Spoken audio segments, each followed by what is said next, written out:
అది యాక్సిడెంట్ కాదు అన్న అనుమానాలు చాలా ఎక్కువగా వస్తున్నాయి. ఎందుకు అలా జరిగింది అంటే, ఏదో సీసీ కెమెరా ఫుటేజ్ వచ్చింది టోల్ గేట్ దగ్గర ఉన్నటువంటి.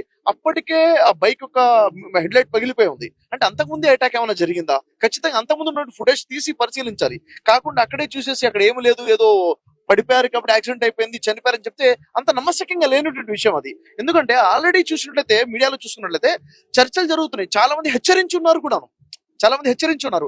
ఎందుకు అసలు చూడండి, ఇప్పుడు ఉదాహరణకి మత విభేదాలు ఉంటే కూర్చొని పరిశీలించుకుంటే, చర్చించుకుంటే 2 రోజులు కాబట్టి 20 సంవత్సరాలు క్లియర్ అవుతాయి. కానీ సోదరభావం ఎటు పోవాలి? మానవత్వం ఉండాలి కదా. నేను ఒకటే చెప్తున్నాను, మతం అనేది, ధర్మం అనేది మనిషి కోసం వచ్చింది తప్ప మనిషి మతం కోసం కాదు.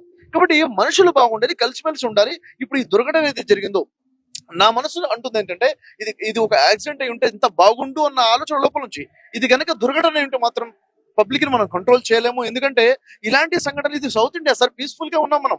North India situation, Manipur situations ఇక్కడ కాదు. ఇక్కడ ఈ భాయి భాయిలుగా అందరం కలిసి ఉన్నాం ఇక్కడ. అలాంటప్పుడు ఇలాంటి దుర్ఘటనలు జరుగుతున్నాయి. ఇంకా మనం చూడాల్సింది ఏంటంటే, సోషల్ మీడియా చాలా మంది చాలా నెగిటివ్ గా మాట్లాడుతున్నారు.